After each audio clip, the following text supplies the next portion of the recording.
Okay, thank you so much. So, thanks again for the introduction and the invitation to be part of this event. Então, meu nome é Priscila, sou de Santa Catarina, no Brasil, e moro em Auckland, na Nova Zelândia, há 8 anos. So I'm originally from the south of Brazil, and I made the move to Auckland 8 years ago. And today I'm talking a little bit about my journey learning about indigenization of our built environment towards a regenerative future. And I'll talk a little bit about a research project that I've been doing with the team this year.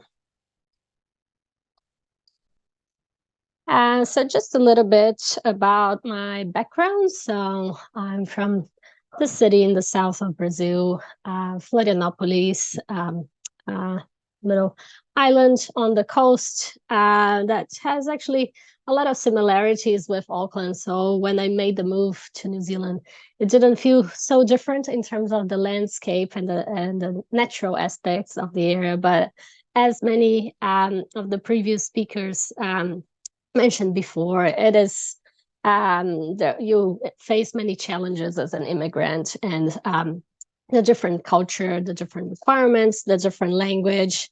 And I found that in the beginning, I was really trying to blend in and really just learn about the culture, the language, trying to have a perfect English without an accent, and hide that I was different, that I was not from here.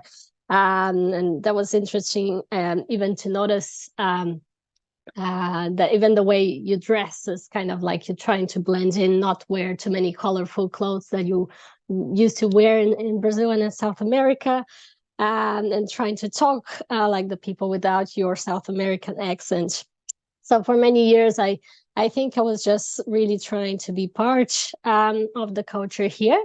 And now, after some reflecting and feeling that I am already part of this culture and this community, I'm trying to reconnect more with my home country and with the culture. And I'm really happy to be starting to do this through my research as well.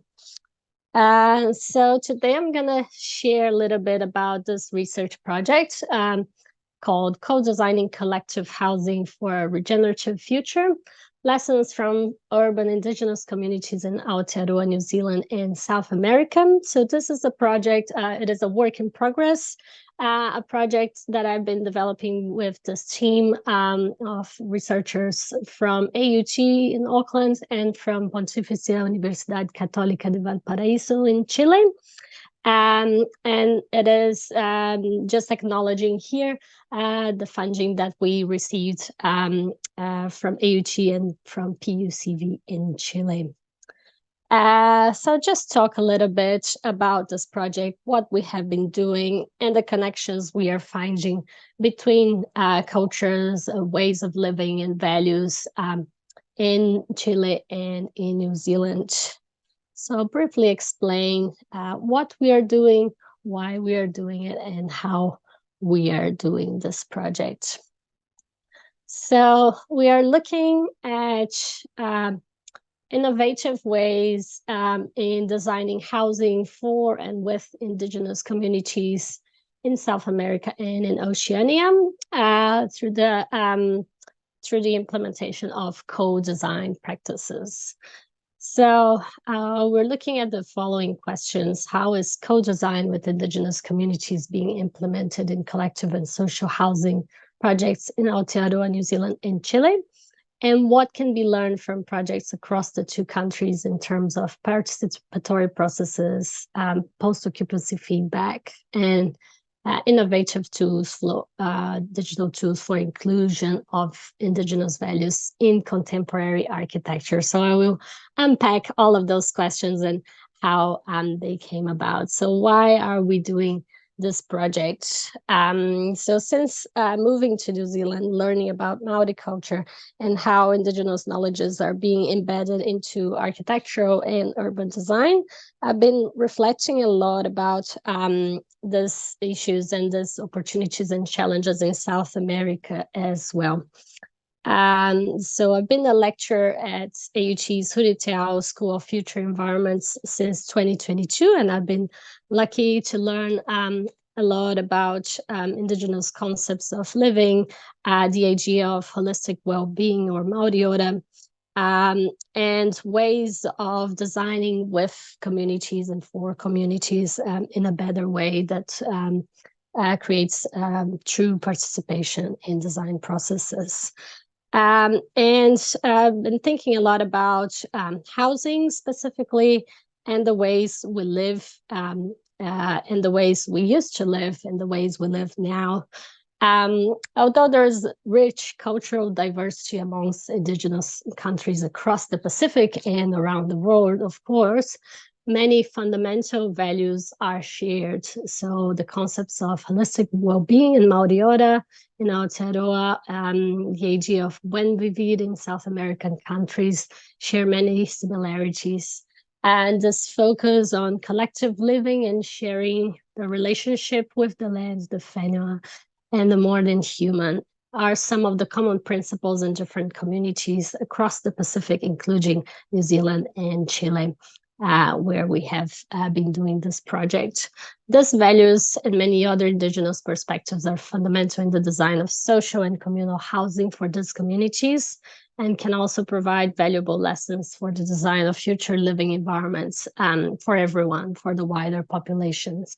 So we have been working specifically with the two countries that we have this partnership between AUT and PUCV in Chile, and understanding how contemporary architecture is helping to bring back some of the values from Maori culture and from Mapuche cultures and other cultures in Chile as well. So fundamentally, there are some people are noticing some opportunities to bring back some original values and ways of living into our contemporary housing projects. So we now understand that Indigenous concepts of home can be quite different from the Western notions of home or housing, and home can extend beyond the physical and social environments where people live. It can be conceived as connections and relationships, so everything that surrounds people, including other people, family, living beings, land, as well as ancestors, stories, languages, and traditions. So home is a much deeper concept for those cultures and communities. But most housing options in colonized countries have tended to promote the values of individualization, private property rights, and nuclear family units. And public housing policies and architecture designs have often been imposed on Indigenous communities based on non-Indigenous ideas of good housing. So we see here a very simple diagram trying to understand the before and after of sort of how people used to live on a really simplified site plan. But we used to have this really interesting small communities where you had integration between the land, the nature, the home, the different families without boundaries between territories, without fences, and really spaces for gathering. You had spaces for spiritual connection, for education, where all generations used to connect a lot more. You had this multi-generational connection between the elderly and the kids and the adults. And nowadays, on the other diagram, we see this compartmentalization of the ways we live, where every family is in a small lot without, in many cases, without even knowing the neighbors, where you send the kids to the daycare and the elderly to retirement homes, without this multi-generational living kind of connection. And then we separate our food production, for example, from our home, from our living. We separate where we work, where we study. We separate everything, and we separate into small families and smaller, bringing many issues in terms of social aspects, also environmental aspects, without the sharing of resources, for example, that we used to see in those original peoples and communities, and a lack of connection with nature as well, and a lack of connection with the land. So many indigenous communities have been living in this kind of housing because there was the option that was available to them. And we know the many issues, even with homelessness of indigenous populations around the world. So many people have been asking, actually, how would they like to live nowadays? So is it in some cases going back to some of those traditions and knowledges? Can we also bring some good aspects of contemporary living into this, and the technologies that we have today, and also blend some of the values and some of the ideas and ways of living from the past? So in this sense, the most important thing is to ask people, is to ask residents how they would like to live. And in this sense, co-design emerged as a really important process when working with those communities. So co-design processes have been emerging in contemporary architectural practice around the world, offering an opportunity for people to impact, lead, and shape the things that influence their lives. And recent housing projects across the Pacific are recovering some of those indigenous values through participatory processes and successfully translating them into contemporary architectural projects.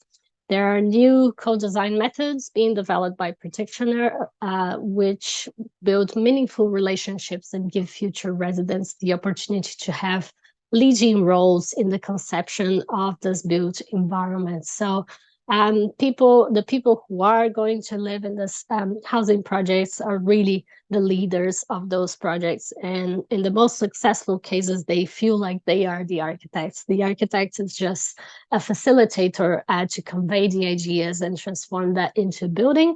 But really, the residents and the communities have a leading role in the conception of those projects.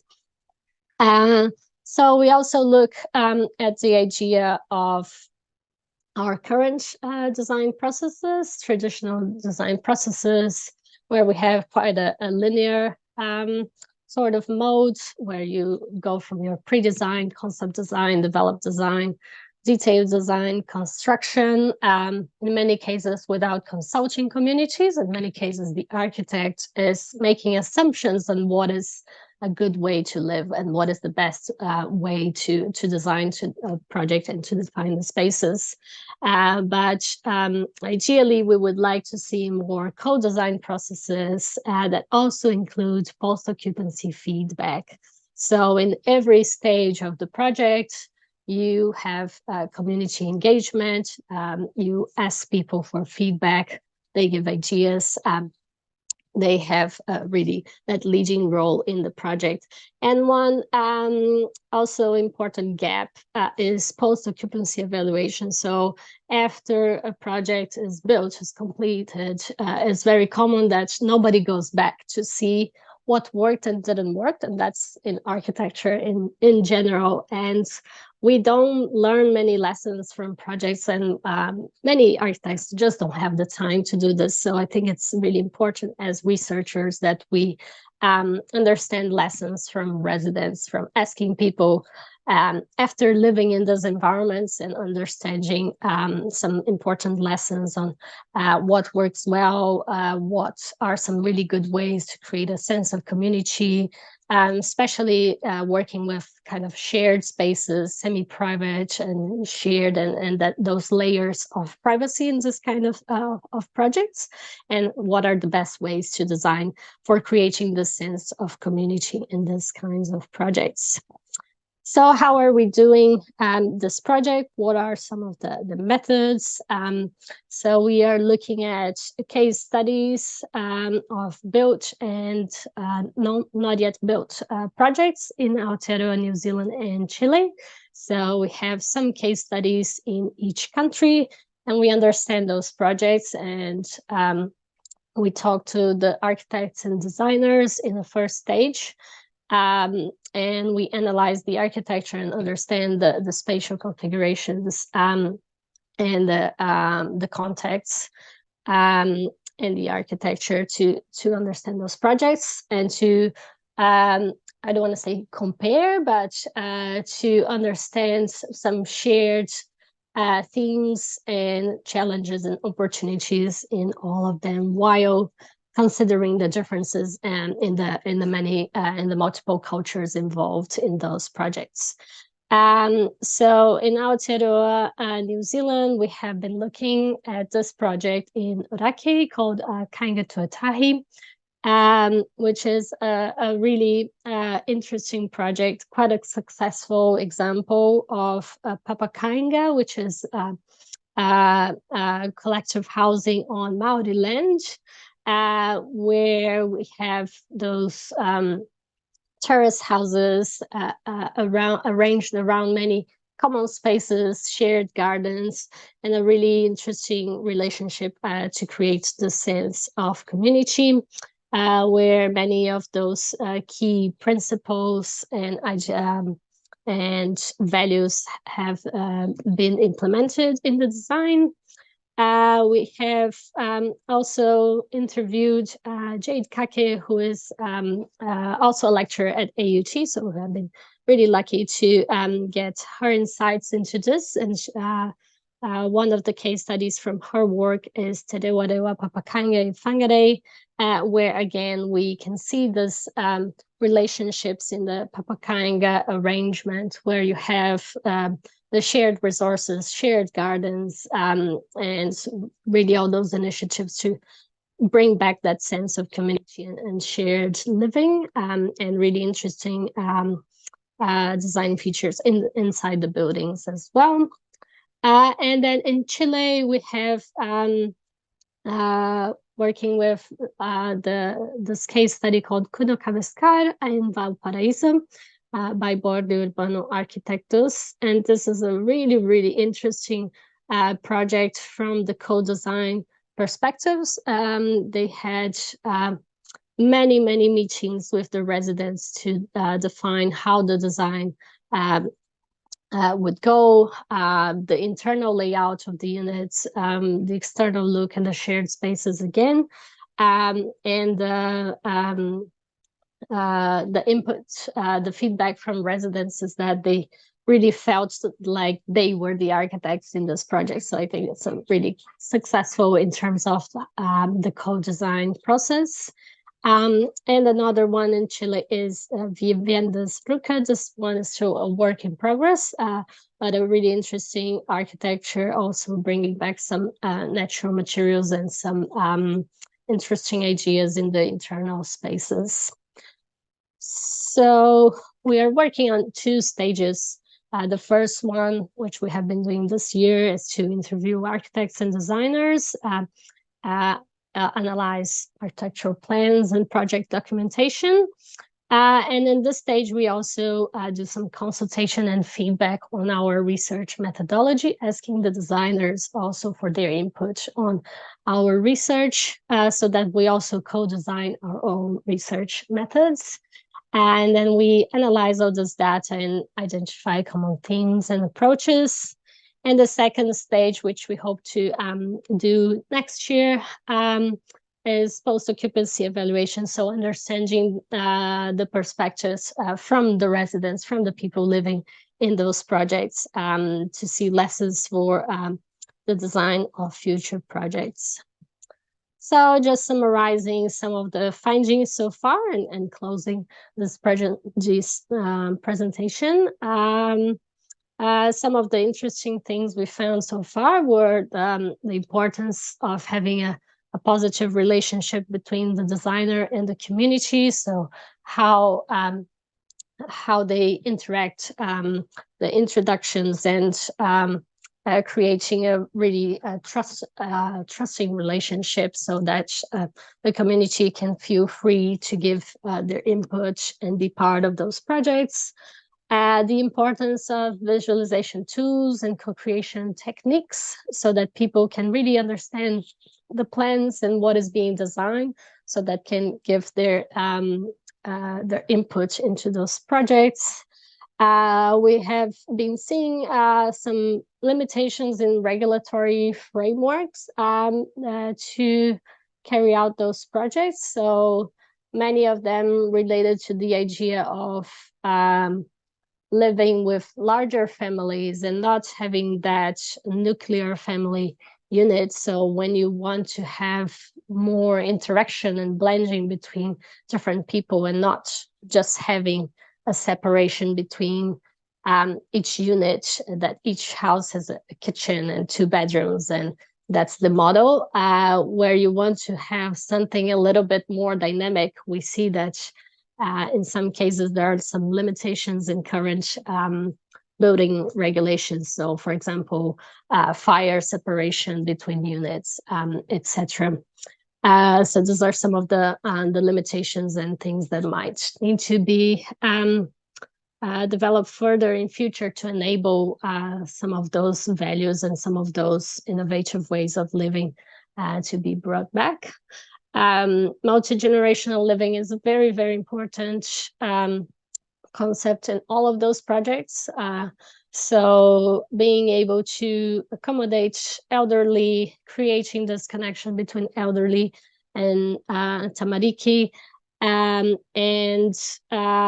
creating spaces for them to connect, but also to have their independence in those units, but to make them really feel part of the community. And in many projects, the elderly were really leaders in the project, because they knew, especially when you're working on indigenous lands, they knew all the stories about the land, and they were able to share that with the designers, and the knowledge about the environment and the resources and many other aspects. The connection to the land is very important for many of the communities. And being on the ground floor is actually very important, and can be a challenge when you're working with multi-story buildings and apartments. We see that there's a preference for living closer to the land, with a direct relationship between inside and outside. And things like porches and verandas are also very important to create this indoor and outdoor relationship. Shared spaces. Yeah. Sorry, 1 minute to go. Yes, almost closing. So lastly, shared spaces and resources. So the importance of the shared gardens, veggie gardens, Marakai, bringing food back into the communities, and growing food together and sharing as well. And other shared spaces, such as shared dining and kitchens, where people can collaborate and connect. There are some interesting similarities in cultural considerations when planning internal layouts. There's the notion of tapu and noa in New Zealand, and we found some interesting similarities with the relationships between different rooms in Chile as well, and something we are still working on in the research. And importance of housing expansion and adaptability. So the designers really having to think about how this project can evolve over time. Can people expand those homes later on themselves? Can the, for example, bedrooms be adapted to changing family sizes, etc. So these are some of the common themes. And this is a work in progress, but I thought it would be interesting to share some of the lessons we learned so far. So it's been a really, really interesting project, and one where I've been learning a lot and having an opportunity to connect back to South America through the research. And I'm hoping that this collaboration with Chile is the first step, and that the next step would be to find some projects in Brazil as well, where we could also understand co-design and participation. If anyone knows any project in Brazil that is looking into some of those values and principles, please feel free to get in contact through the email address here. Thank you very much. Obrigada.